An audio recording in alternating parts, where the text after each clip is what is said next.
partir do verso de número 33.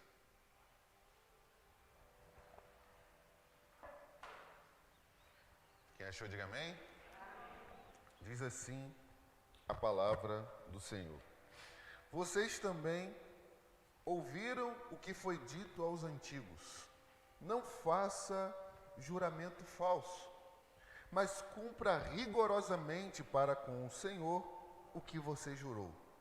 Eu, porém, lhes digo, não jurem de modo nenhum, nem pelo céu, por ser o trono de Deus, nem pela terra, por ser o estrado de seus pés, nem por Jerusalém, por ser a cidade do grande rei.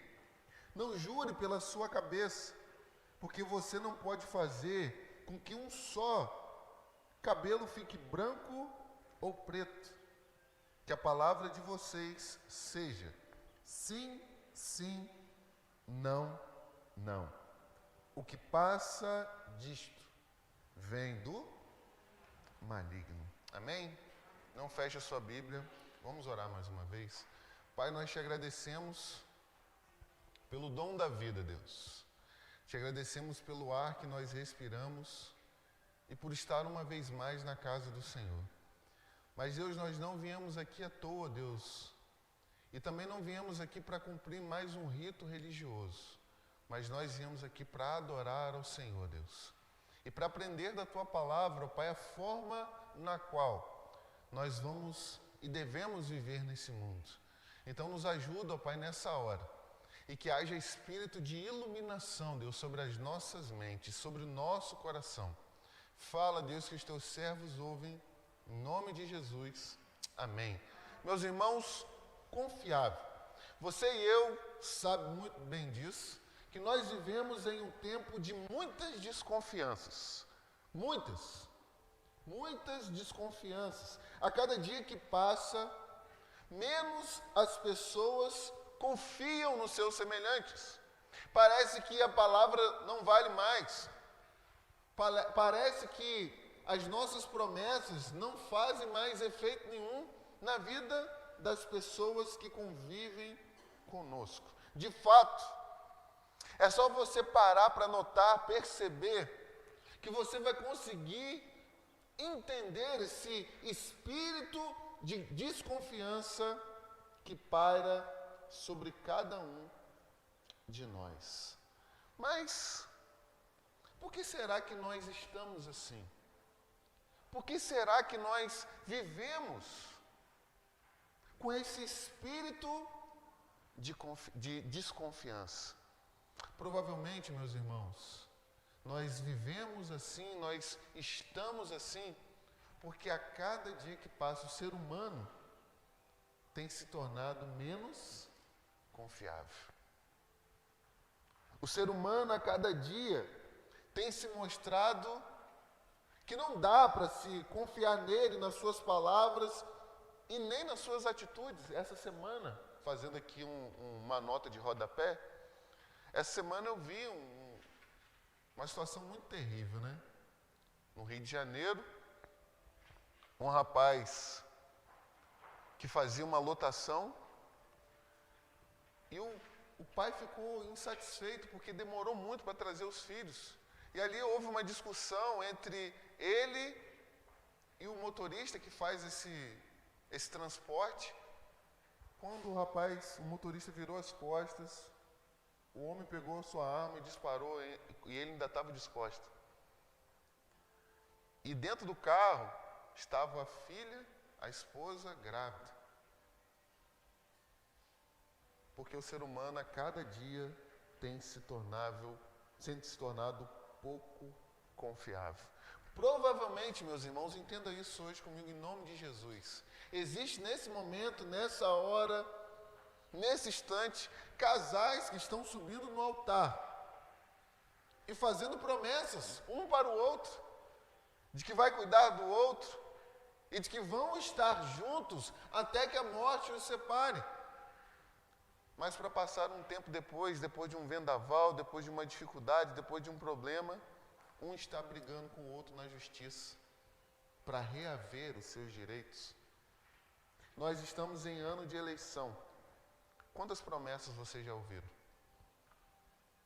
Quantas promessas nós ainda vamos ouvir para tão somente a gente observá-las, não serem cumpridas, e a gente, uma vez mais, olhar para o ser humano de forma desconfiada. E no meio, meus irmãos, desse alvoroço todo de desconfianças, de desacreditar, Jesus diz assim para nós: não faça juramento falso. E diante disso, diante de todas essas verdades, o que Jesus quer nos ensinar nessa manhã com essas palavras? Não faça juramento falso. Se você pode, acompanhe comigo com a sua Bíblia aberta. Mas antes de entrar no texto, eu quero fazer aqui uma recapitulação daquilo que a gente tem visto. Quando a gente olha uma vez mais para o verso de número 20, Jesus chega a um ponto no bloco do Sermão do Monte, que ele vai dizer assim, que a vossa justiça exceda em muito a dos escribas e dos fariseus. Então Jesus mostra para nós que a minha justiça, a sua justiça, ela precisa exceder a dos profissionais da religião. E Jesus quer mostrar para nós que a nossa justiça, nós vamos acompanhar, ela não pode ser uma justiça tão somente externa, mas ela precisa começar no nosso coração. Ela precisa começar a mudar a nossa essência, quem nós somos, para poder mudar aquilo que nós fazemos. Mas para que Jesus consiga diferenciar a justiça dos escribas e dos fariseus para a justiça que nós precisamos vivenciar, ele vai usar um método. E o método de Jesus é o seguinte: vocês ouviram o que foi dito aos antigos, eu, porém, vos digo.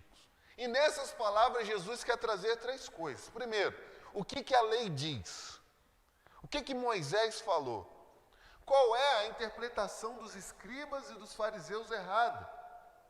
E o que eu tenho para declarar sobre essas palavras? Esse é o método de Jesus. Sendo assim, meus irmãos, o primeiro ponto da nossa reflexão nessa manhã é o próprio mandamento que diz: não use de falsos juramentos. Quando nós vamos, acompanhe comigo na projeção, quando nós vamos para Levítico, capítulo 19, verso 12, o texto vai dizer assim para nós: não faça juramentos falsos pelo meu nome, pois vocês estariam profanando o nome do seu Deus. Eu sou o Senhor.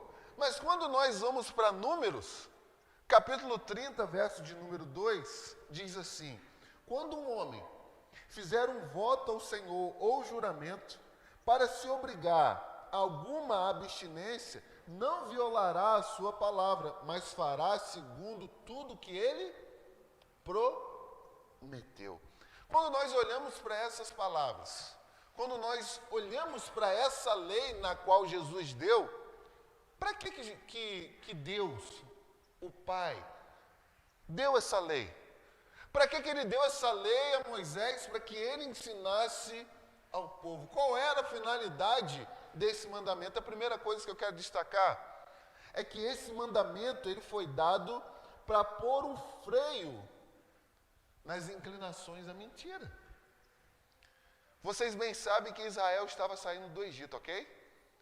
Vindo de um povo pagão, de uma terra pagão, de deuses pagão, onde eles não tinham compromisso real de sinceridade, de andar na verdade. Então o povo estava entranhado com mentira. Então você dizer palavras mentirosas era comum. E pior do que isso, você usar o nome do seu Deus para dizer palavras mentirosas era fácil, era comum. Mas esse mandamento ele também foi dado para restringir os próprios juramentos.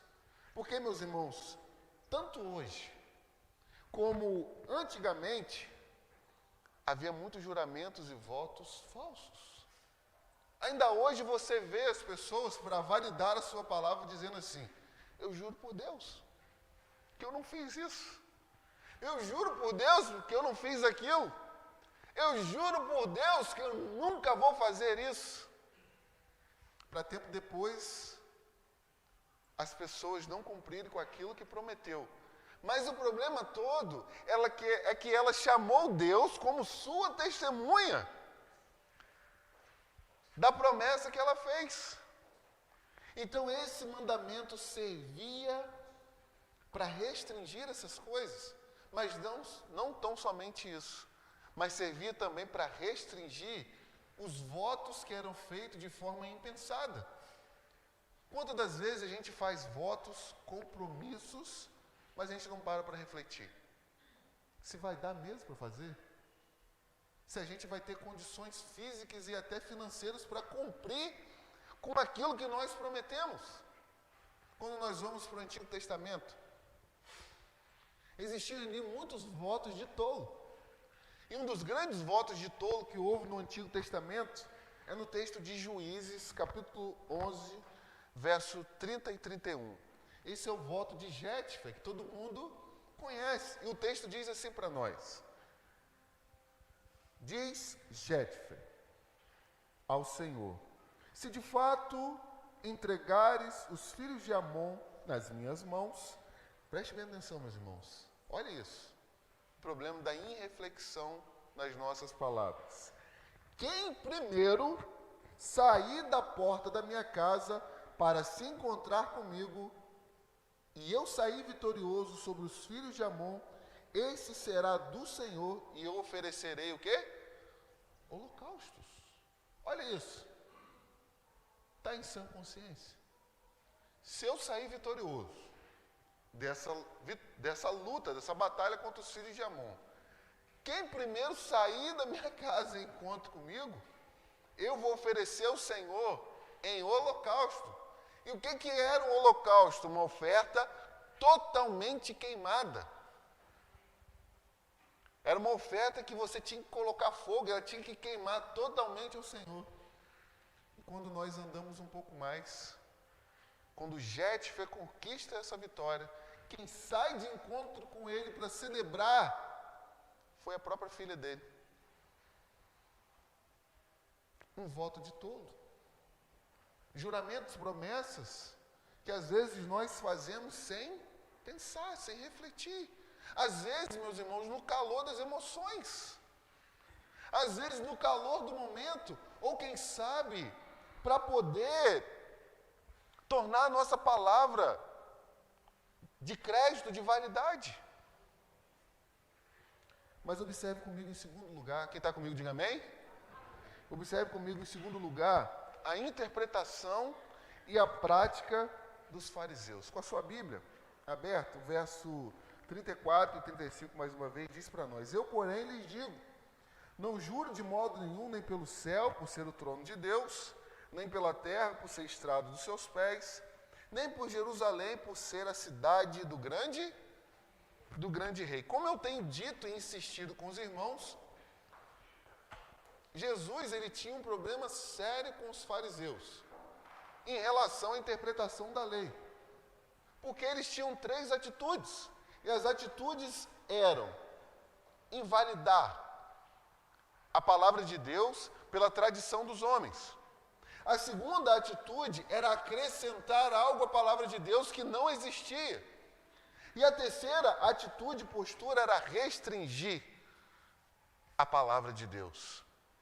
E aqui está mais um exemplo desse problema que eles praticavam.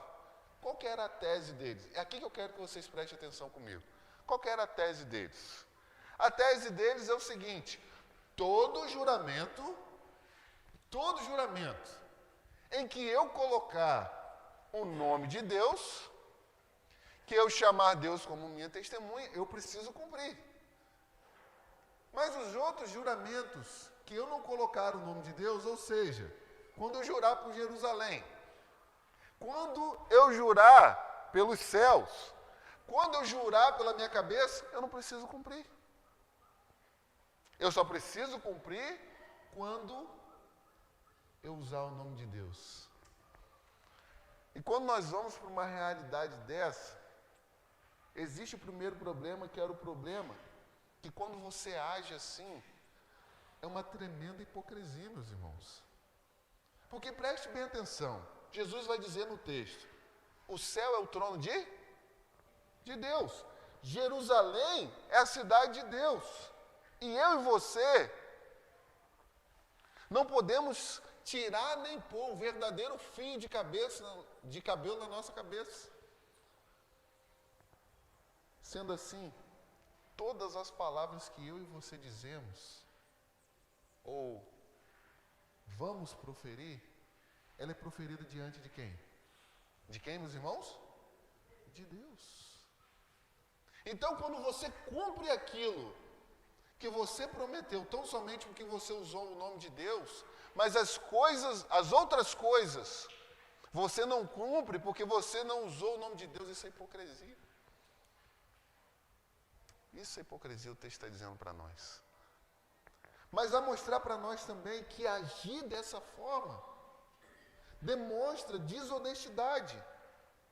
Porque nós demonstramos para as pessoas uma coisa, mas carregamos outra coisa no coração. Deu para perceber? Com seus lábios você diz algo, mas no seu coração está dizendo assim, eu não vou cumprir nada. Eu estou dizendo tão somente para validar aquilo que eu quero, para conseguir conquistar aquilo que eu preciso. Mas eu não vou cumprir nada. E muitas pessoas têm feito isso, sabe por quê? Prometem alguma coisa, mas quando observam, veem e entendem que aquilo não vai trazer nenhuma vantagem, mas só prejuízo para ela, o que é que ela faz? Não cumpre a sua promessa. Quem pode, abra comigo em Mateus. Mateus capítulo... Quer dizer, o texto já está em Mateus, né? Vá comigo, por favor, para o capítulo de número 23. Quero ler esse texto com vocês essa manhã. Mateus 23, a partir do verso de número 18.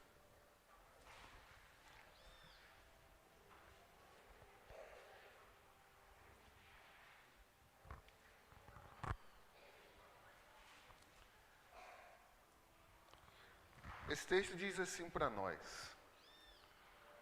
e vocês dizem, se alguém jurar pelo altar, isso não tem importância, mas se alguém jurar pela oferta que está sobre o altar, fica obrigado pelo que jurou. Cegos, Jesus dizendo para os fariseus, qual é mais importante, a oferta ou o altar que santifica a oferta? Portanto, quem jurar pelo altar, jura por ele, por tudo o que está sobre ele. Quem jurar pelo santuário, jura por ele e por aquele que nele habita. Quem jurar pelo céu, jura pelo trono de Deus e por aquele que está assentado sobre o trono. O que Jesus queria ensinar com essas palavras? Todas as vezes que você jurar, que você fizer uma promessa, saiba que você precisa cumpri-la. Não adianta você criar artifícios, o altar, o céu, Jerusalém. Não, vocês, fariseus, precisam aprender a cumprir as suas promessas, os seus juramentos que fazem para Deus. Mas, meus irmãos, o último ponto da nossa reflexão nessa manhã é quando Jesus nos leva para um nível muito mais profundo.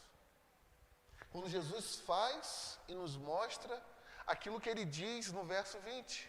A justiça de vocês, a nossa justiça, precisa ser maior da que dos escribas e dos fariseus. Quando você observa comigo, o verso de número 36, Jesus diz assim: não jure pela sua cabeça, porque você não pode fazer com que um só cabelo fique branco ou preto, que a palavra, preste bem atenção, que a palavra de vocês seja sim, sim e não, não. O que passar disso vem de procedência maligna. Mas, pastor, o que Jesus quer nos ensinar com essas palavras?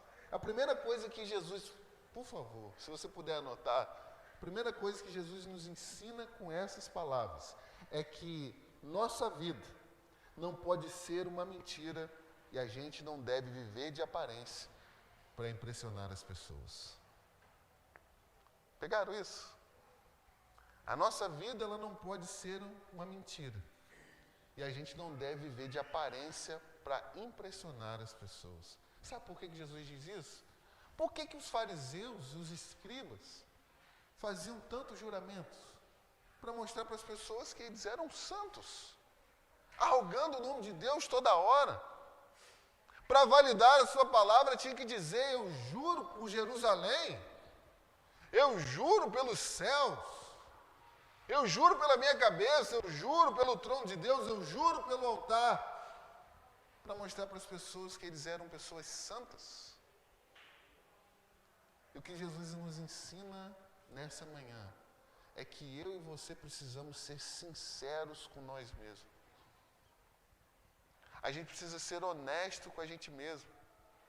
Meus irmãos, a gente vive num tempo de tanta maquiagem, quando na verdade a gente deveria viver não para agradar ninguém, mas para agradar a Deus. E muitas pessoas, para agradar os outros, vivem uma vida de fantasia, uma vida de mentira. Jesus está dizendo para nós: não! Você precisa viver no sim e no não. Tá bom? Tá bom. Se não tá bom, você precisa dizer também que não está bom.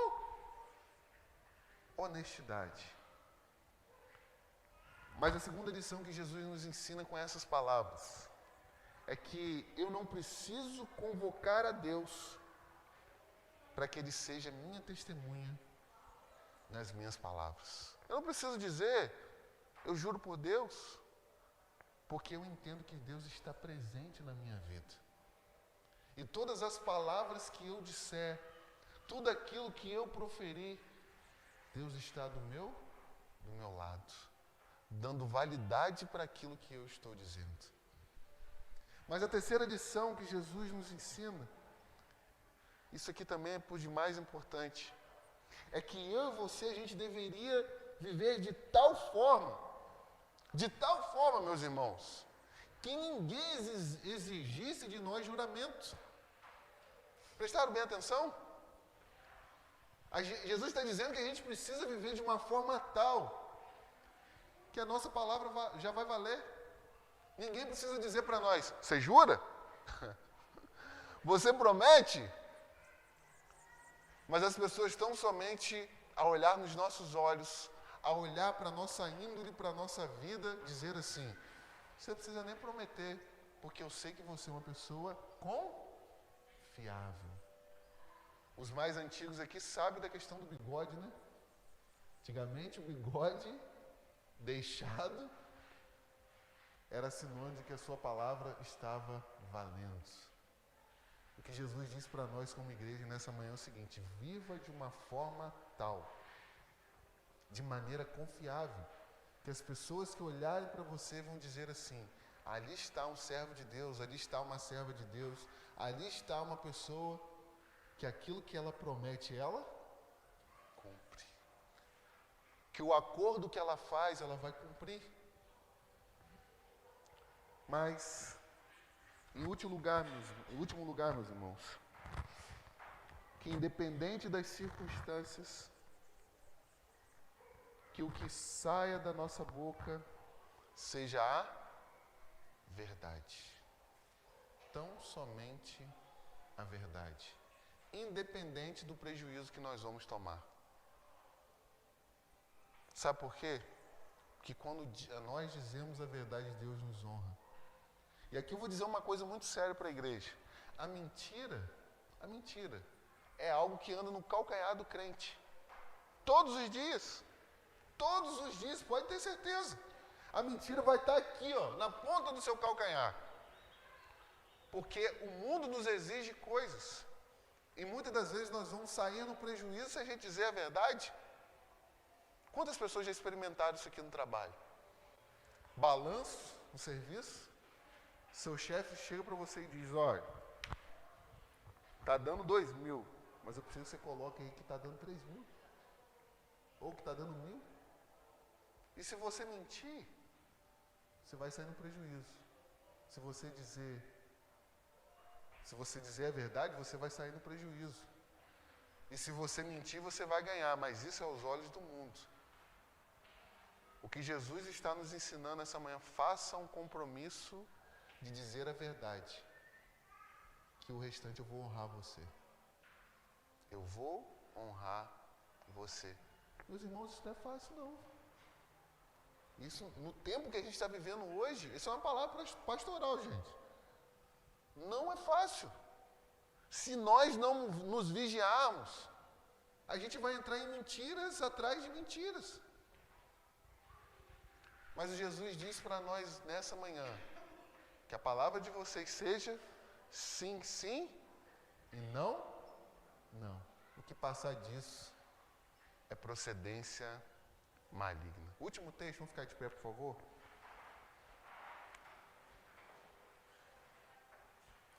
É o texto de 1 Pedro. 1 Pedro, capítulo 2, verso de número 22. Que diz assim para nós. Ele quem? Jesus. Ele não cometeu pecado. Nem foi encontrado o que, gente?